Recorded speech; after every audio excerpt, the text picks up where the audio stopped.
And I don't think that it's an either or. I think that, there's a place in our lives where, we want to go to our doctor or go to a specialist. You need surgery, you obviously need to go see a specialist, or different issues. That makes sense. But there are other times where we're not really sick yet, but we're kind of in this teetering place. And that's where I find sometimes I really have had a lot of success with natural remedies and naturopaths.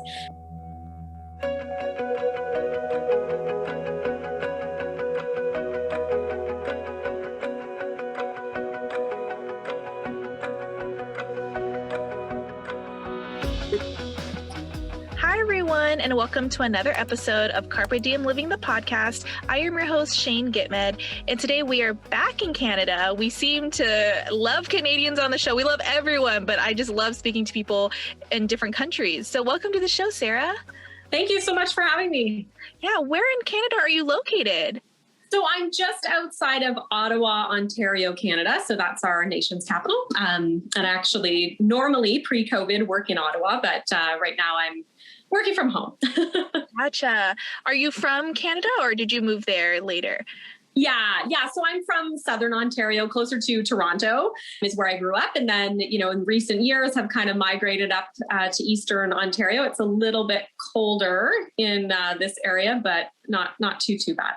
Gotcha. Oh, wow. That's so cool. I have yet to go to Canada, but it's definitely in my plan because of the scenery. I just think it's so beautiful. You must be surrounded by just great, why would you even want to travel anywhere? It's already in a nice area. Yeah. Oh, I mean, Canada is super diverse. I've been fortunate in my job to go kind of coast to coast. I work for the government. And so I spent some time in Halifax, so on the Atlantic Ocean, and then also some time in British Columbia. And it's so beautiful there on the Pacific Ocean. So yeah, Ontario's kind of smack dab in the middle, but we do have our share of nature. So oh, that's so awesome.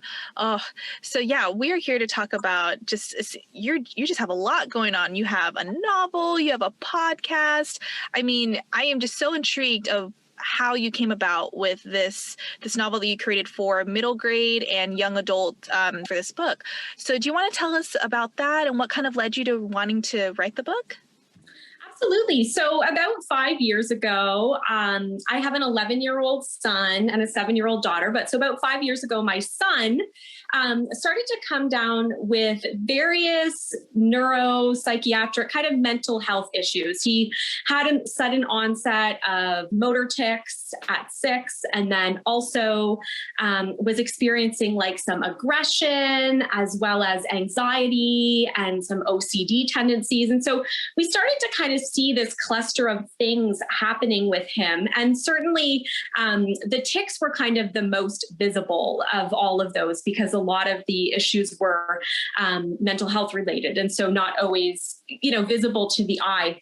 And over time, we just kind of my mother's intuition, my gut sort of said something big is happening here. And it was just such a difference in his personality and difference of how he was interacting. He went from being this fun-loving kid who just laughed all the time and was, playing superheroes and doing all of that kind of acting and physical activity stuff, to just being very down, withdrawn, and then on top of it, the anxious piece as well. And so, we started this route of traditional doctors, and here in Canada, our traditional system is that you would go to your family doctor when you notice something is wrong. And so, we started at that route, but it just seemed to be that I was meeting so many roadblocks, and I was getting a lot of, oh, it's fine, he'll outgrow whatever's going on, or, oh, he's just a boy, he's just, having a hard time, it'll be fine. And I just knew that wasn't the story, that, I was seeing so much going on, and being still, a 6-year-old, you still feel like a fairly new mom, that I didn't sometimes have the words to really articulate exactly what was happening with him.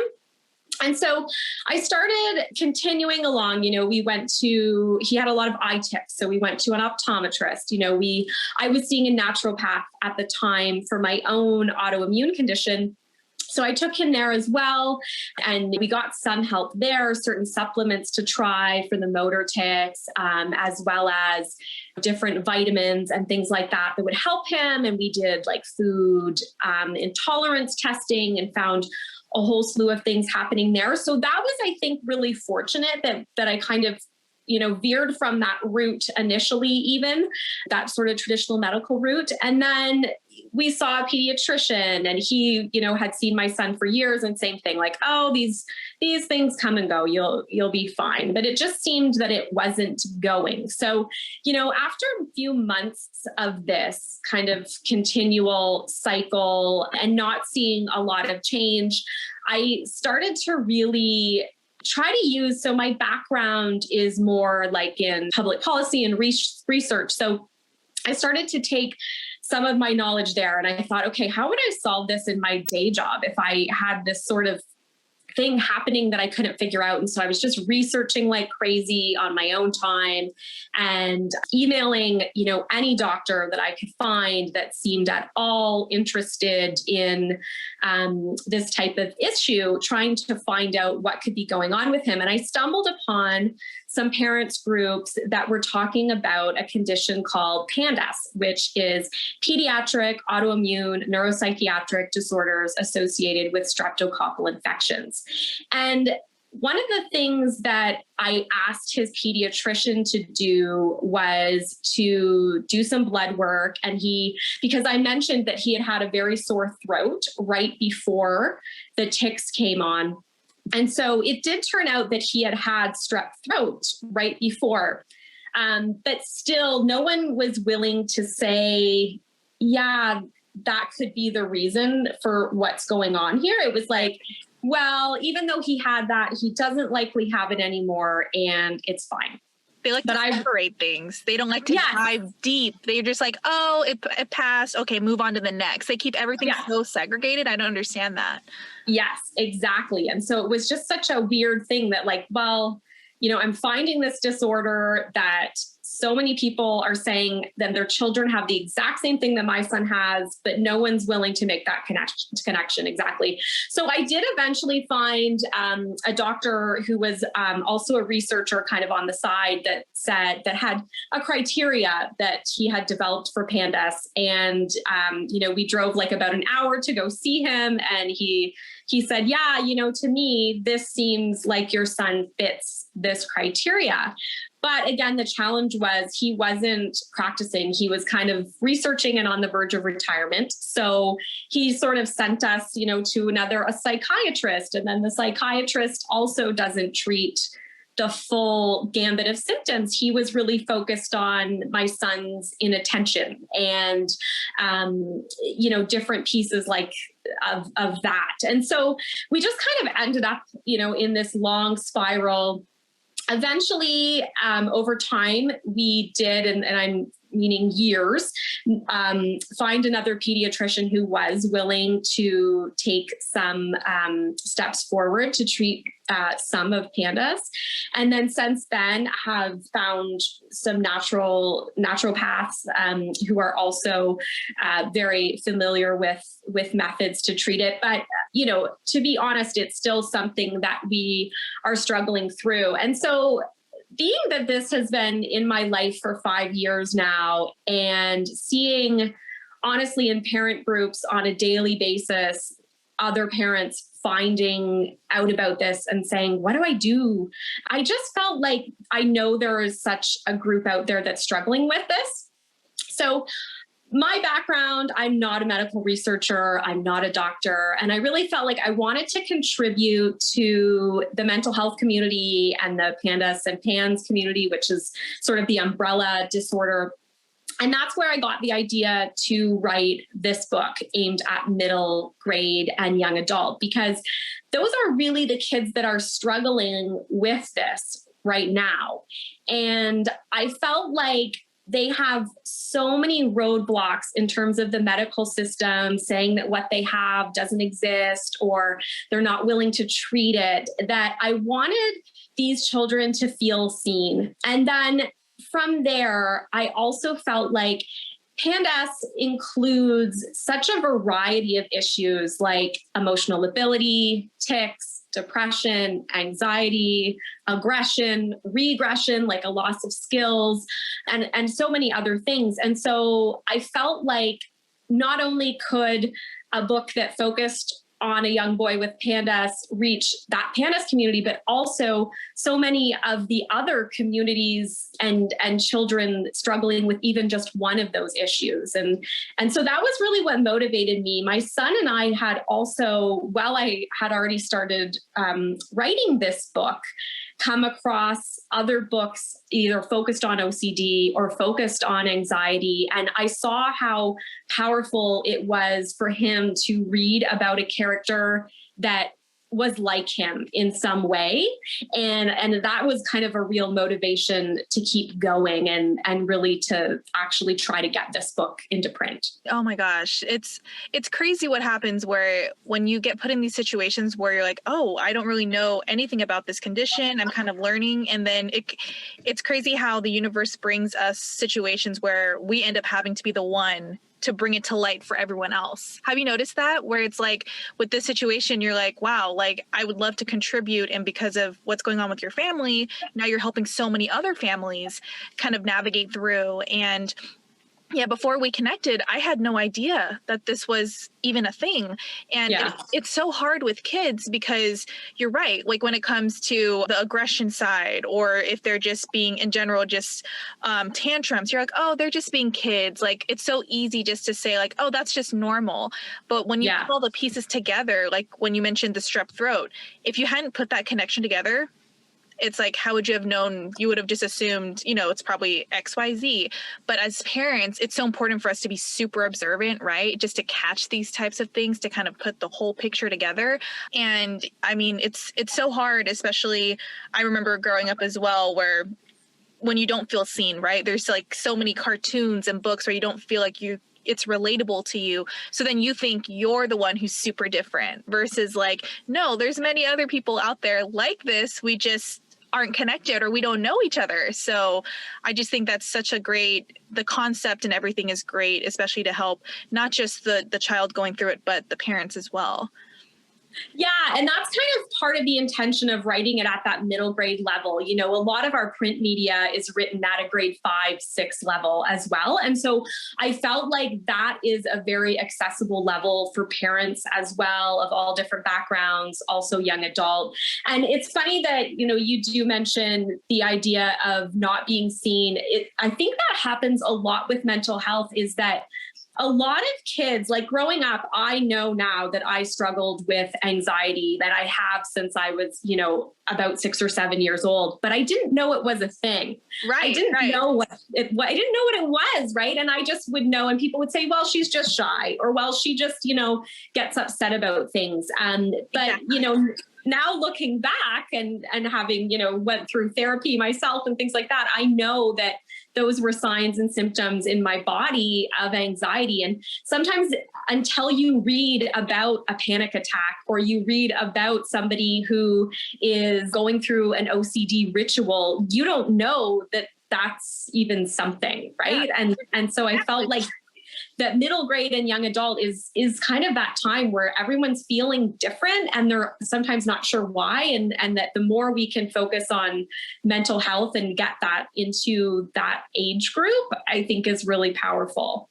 That's so true, especially because, schools have school counselors and they always say, like, if you're feeling something, reach out. But what is the likelihood of a middle grade child to be like, oh, yeah, I'm going to go and speak to an adult that I don't know, speak my feelings? It's not going to happen. Like, because I remember just people that I knew during, just growing up between middle school, high school, and everyone was going through a wide variety of things, but no one actually said, I'm going to go speak to the counselor. Like that was like the last thing you would even expect. So it's just nice that mental health is becoming more normalized to talk about between the young kids, because that introducing it to them sooner than later is obviously going to play a huge part in identifying what exactly they're going through. Just like you said, you had anxiety from a young age, but didn't know what that was. Same. Yeah. I just thought, oh, I'm just a really emotional person, or I just take things too seriously, or whatever it was. But you're just like, that's the aha you get. And that's why we need more books like this to bring all of that to light. So I know you even brought up the fact that the stress of COVID on children, that's why we also need these resources out there. Yeah. Yeah. And that's been very interesting because I started this book 2 years ago and it's taken me that long. You know, I'm a mom and I have a full-time job. And so this is kind of a passion project on the side. And it's just taken me that long to write and edit and all of that. But then it was like COVID hit and I thought, well, is this even relevant anymore? You know, the world is all of a sudden so different, but then it's almost more relevant because I know that, you know, our kids have been really struggling with anxiety or depression or being, you know, feeling like they're away from their normal routines and their peers. And it just seems like, to me, adding more conversation about mental health right now is even more important than it even was when it was already so important. So yeah, it's been interesting to kind of see this book through that period. Right. And you mentioned earlier as well that you were already seeing a naturopath in the past. Are seeing natural medicine doctors in Canada, is that pretty common there? Or how did you come about natural medicine? Yeah, I don't think it is super common, to be honest. Like, I know others that do, but I'm kind of one of the people in my circle that's a big proponent of it. So I think for me, I very first went to a naturopath when I was in my mid-20s, had kind of went through some periods of, you know, high stress, burnout, and change. And I was really struggling with energy. And as I know now, I was struggling with my anxiety at the time. And I went to my family doctor and, you know, I confided in him. I had a night that I was literally awake the entire night, just laying there. And I said, like, I felt like just, you know, like my chest was going to explode and I just couldn't even relax. And he said, well, that happens sometimes. And he prescribed me sleeping pills. And I thought, I don't really think at 25, this is really the answer for me. And I guess I was lucky to maybe have had that thought. And so I started again to research on the internet what else could be going on. And then I started to look at, well, who else could I speak to that might have some other ways of looking at this? You know, I had kind of went to who I consider our gateway doctor and he didn't send me to anybody else. And so that's where I kind of then in a way went around the system and said, okay, I'm going to go to somebody who might have a different take on this. And so, yes, I did. I met with that doctor for a while and, you know, again, discovered food intolerances, discovered really an issue with my adrenal glands and needing adaptogens and things like that. And that was kind of my start into digging into that as an option. And I don't think that it's an either or. I think that, you know, there's a place in our lives where, you know, we want to go to our doctor or go to a specialist. You know, you need surgery, you obviously need to go see a specialist or, you know, different issues. That makes sense. But there are other times where we're not really sick yet, but we're kind of in this teetering place. And that's where I find sometimes I really have had a lot of success with natural remedies and naturopaths. And then for my son, you know, it's a different situation because we just haven't been able to get the help that we need. And so we've kind of ended up in kind of natural medicine. And I will say, like, it's very costly, right? Like, that's the other major thing. Really, like, every time we go, it's a lot of money. But you know, you have to do what you have to do. Right. And so no, I wouldn't say it's super common, but it is becoming more common. I think people are starting to see that there is a place in their life for other approaches, I guess I would say. Yeah, I 100% agree with that, because I call it the hybrid medical care, where it's like you see your PCM, your main doctor for certain things, and then you go to your naturopath for other things that are to treat things that are underneath the obvious, right? Because that was what I was struggling with. Was I would see my main doctor like for all the things, but every time I'm like, but that's not it. Like, I feel like we keep missing the mark. And that's why, like, when you do that extensive testing and you find out, oh, your adrenal glands or, oh, this, I mean, to be honest, I didn't even know anything about that until I saw a naturopath. I was like, oh, really? Like, if your adrenal glands are imbalanced, you'll experience chronic fatigue. Who knew? Who knew that? Yeah, exactly. Like, that's not something you're just told, you know, or you just find out. So I feel like natural medicine is great for people, especially when they like to research to the end, because that's how I was. I just had to dig and dig and dig, and then, until I felt satisfied of like, okay, now I have all of the answers and the whole picture. So it's just so important to do. And you know, I in terms of like medical doctors, I do see the challenge for them. Like, when I meet with a naturopath initially, you know, we can sometimes meet for an hour and a half or, you know, several hours. And I know that, for instance, our family doctor, the appointment times are so brief, and they just don't have they just, you know, they've got such a volume to deal with. So I certainly don't want to say that they're not doing their role or anything like that. It's just, I agree with you. I think to be proactive, and in some cases to get that care, you know, you have to go other routes as well. Right. So I know you and your son are gluten and dairy free, and so that's to help with the autoimmune conditions. What would you say was the biggest change you've noticed once you start to cut those two out from your diet? For me, it was very big. So it was funny. Like, so I said I went to the first naturopath at about 25, and then I really struggled. Like, she said, you know, you need to take gluten and dairy. And I did the gluten, and then she said, well, maybe some dairy. And so it was like kind of this in and out and in and out. And then it wasn't until I was in my early 30s that I just was like, no, I need to really revamp things, and I really need to take this seriously. So I actually found removing the two of them together to be easier, because for myself, if I could still eat dairy, that was like a trigger to want, you know, if you're having cheese, you maybe want it with bread, right? And so it was kind of like but if you take it all out, then you're more able to look at things a little bit different. So that was kind of the big piece. And then for me, what I noticed was a huge shift in energy. I wasn't feeling so arthritic. Like, I was in my low 30s, waking up with like just a lot of pain. And I felt like, you know, my parents are 60 and complaining of this. Why am I at 30 feeling this way? And then I really, because I was able to get my body feeling better, it cleared a lot of brain fog for me. Like, I would just get these huge dips in energy, and it really helped me to get more energy. That then led to being able to take on a really like stringent workout routine. And I had always like tried to work out in the past, and I would end up so sore. And now I sort of know that it was because it was being compacted by my autoimmune condition and my food triggers at the time. So for me, it was a really big lifestyle shift, I would say, mental clarity and energy wise. And then for my son as well, like he started to get where he was sick to his stomach a lot.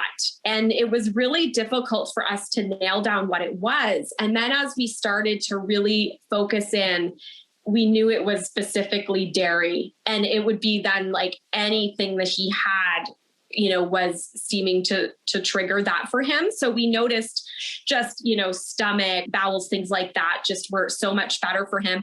And I really think the gluten, in terms of focus, he was struggling a lot with attention. And a lot of it was that he was young, but we just noticed that when he is not eating gluten, his attention is a lot better. And I will say it is very difficult to remove gluten and dairy from a young child's day-to-day routine if they have been raised with it. And so, you know, that was a lot. It was one thing for me to take it out because as a, older woman, I could be like, I'm going to focus more on salads and protein and things like that. But a 6-year-old's like, I don't want salads and protein. Like, what are you talking about? It's so hard. Oh my. It was. Yeah. And, even I would say over the last 5 years that we have been, gluten and dairy free with him, it has come a long way. Like now you can get so many treats and so many different things. But at that time, like I was baking everything, like it just wasn't available. And, like there was no substitute for a lot of things. And so we felt like after he went through sort of a bit of a period of change, then it was like his taste changed a lot.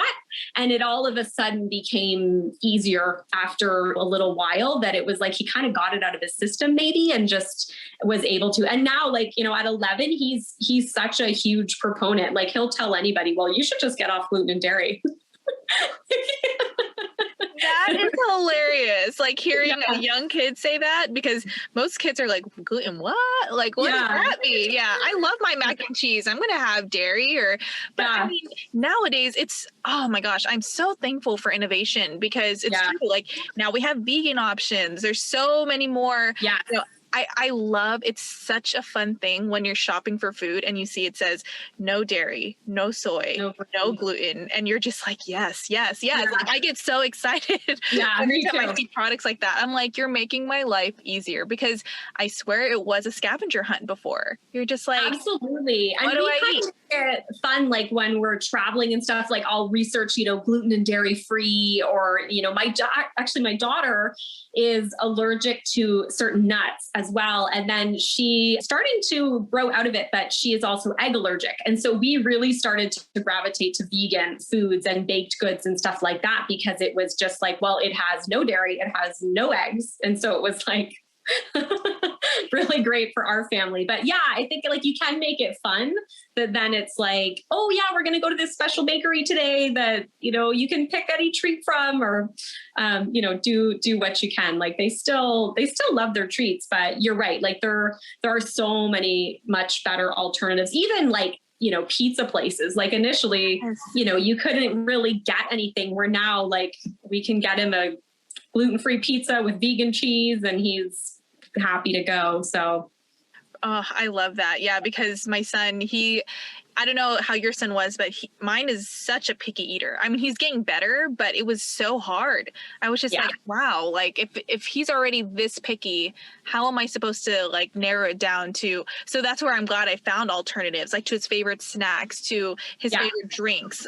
It totally made a difference as well, because he turns 4 in June. And so he's at that age where it's kind of like, okay, he has all this energy, but I'm also trying to help make sure his focus isn't bouncing off everywhere. So, he doesn't even know it, but I give him a lot of vegan options, but it doesn't, I mean, that's another thing, is I feel like when someone that just eats everything and you tell them, oh, I eat vegan, they're kind of like, well, what do you eat? I know, we get that all the time. Yeah. They act like as if it's like so like mysterious. I'm like, no, it's actually like there's vegan Parmesan cheese I found. Yeah. And my son loves Parmesan cheese. So I'm so thankful that even exists. But yeah, what stores in Canada do you guys have, like specific like stores like Trader Joe's? We don't have Trader Joe's. I wish we did. We do have some Whole Foods, but not around here. We've got Loblaws is kind of like our biggest grocery store, and they've got a pretty good health food section where you can find a lot of this stuff. It is pricey though. I guess that's the other challenge, right? Like, again, the moment you start moving into what's, quote unquote, an alternative diet, it does start to become pricey. But we also have, like I said, a lot of, little bakeries that are starting all over the place. There's one in Ottawa called Strawberry Blonde Bakery, and everything there is vegan, nut-free, gluten-free. And so it's kind of like our mecca that like when we get a chance to go in there, we totally do. And then there's other things that, we've even got an ice cream shop that's not far that serves a dairy-free flavor. Like they always have a dairy-free chocolate, it's things like that I just kind of know where they are. And once you start digging around, but no, we, you know, yeah. We have like obviously bulk food stores and stuff like that also sell, you know, a lot of gluten-free kind of stuff. So. Nice. If you guys ever make it to California, in Northern California, there's a restaurant chain. They have like bakeries and their own side restaurants, like sister restaurants. It's called Pushkin's. And that's what it reminded me of as soon as you were talking about the bakery you guys have. Because it's like you go in there and you know you can have anything in there because it's so clean, and you're just, it almost feels like, I don't know, I just have the giddiest feeling every time I get to go there. I'm like, oh my gosh, I can have all these amazing cupcakes and guilt-free.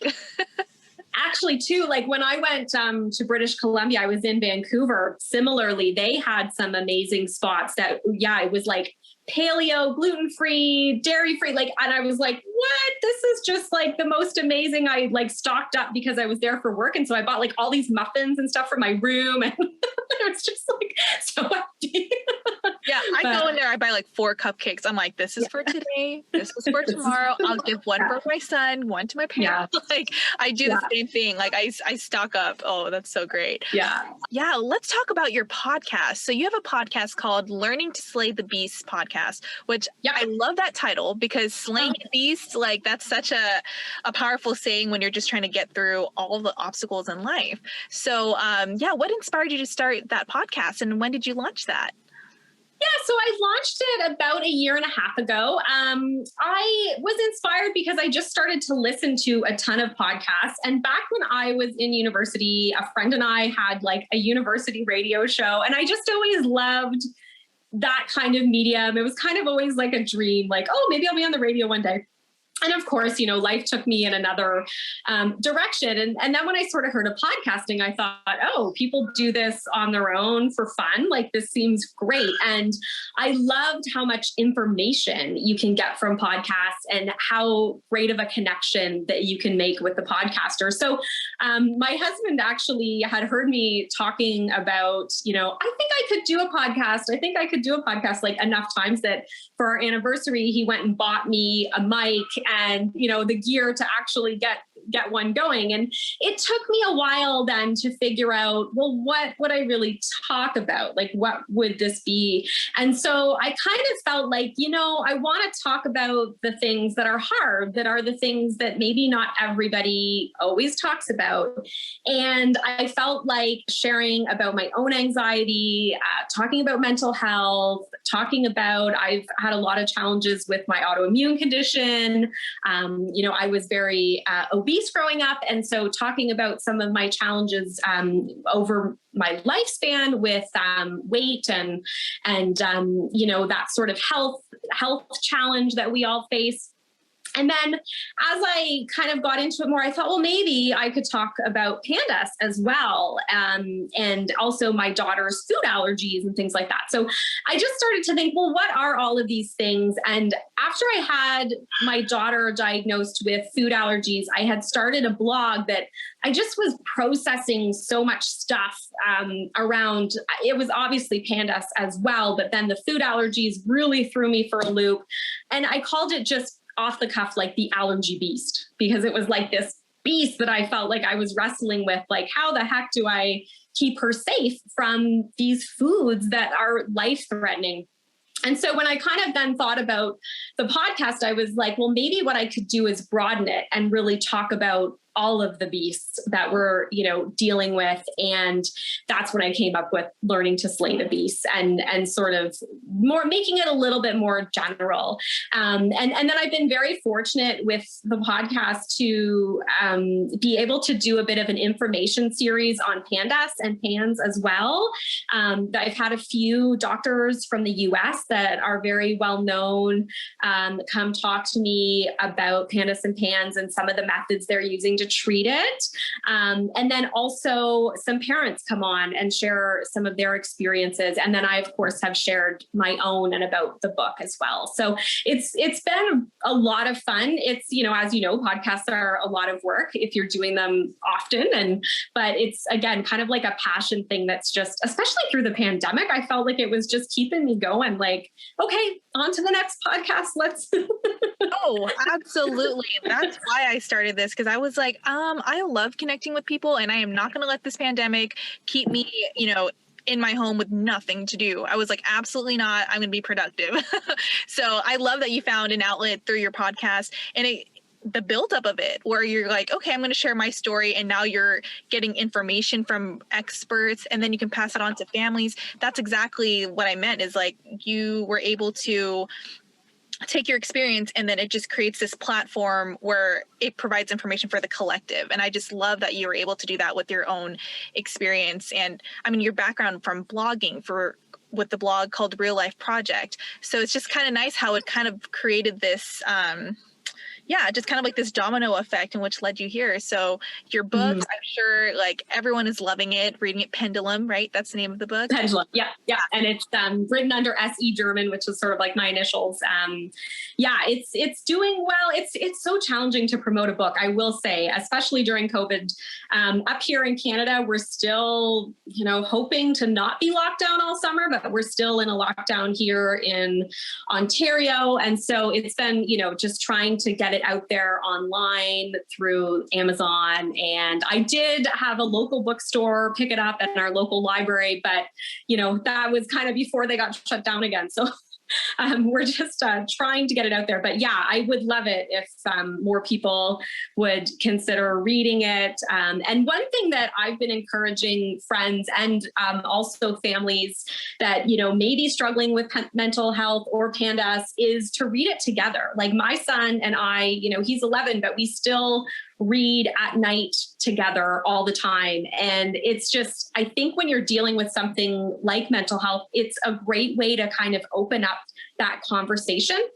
And so I've just launched an author website where I've got a couple of questions that can kind of open up a conversation between parents and their children.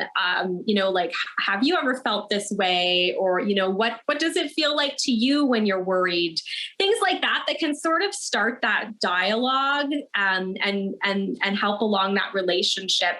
And then I've also put together some resources for teachers as well, that if they're looking to teach this book, they could, have an assignment that went along kind of at the middle grade level. So that's at se-german.com. I'm definitely going to snag a copy, because I love supporting all of my guests every time they come to the show, because I just think it's so important, like spreading the awareness, because you never know who it's going to help. And that's the whole point of why with the show, spreading awareness with all these different projects and things. It's so good. And I hope over time, it reaches more people across the country and the world. So that is awesome. Do you want to tell our audience on where they can find you online, connect with you? If they have any questions, share with our audience where they can connect with you. Yeah, so absolutely. So again, the book is Pendulum by S.E. German. So if you are looking, yes, Barnes & Noble, Amazon. And then the podcast, Learning to Slay the Beast, is available pretty much everywhere on Apple, Google, Stitcher, Spotify, Amazon, all of the major spots. And then I would say I do have a blog that I still contribute to. It's www.theallergybeast.com. And of course, my author website is se-german, GERMAN.com. And then most active, I would say, is Instagram, where I'm at Sara, S-A-R-A, Lady Gluten, LADYGLUTEN. So that's kind of my gluten-free spot. I show a lot of food. I show a little bit about the book. I talk about the podcast, all that stuff on there. Do you post recipes? Sometimes I do. Like it's challenging on Instagram because, you can't really link to things. So I'll either often say, if I've taken the recipe from somebody else's Instagram, I'll say like who it was from so that people can use it and how I've adapted it. Sometimes I still have to make changes. And then sometimes if it's simple, I will just, write like, oh, it was half a cup of this and a third of a cup of that or whatever in the comment section. So yeah, sometimes. Awesome. I'll definitely check that out, because I love baking. And so anything that I can do, especially like gluten-free goods, sign me up. So yeah. Awesome. Well, thank you all so much for tuning in today. It's been a pleasure speaking to you today, Sara. And everyone, please check out all of her work. All of her links will be in the description box below. And thank you all again for tuning in. And we'll catch you guys next time. Thank you. Great. Thanks so much for having me today, Shane. Absolutely.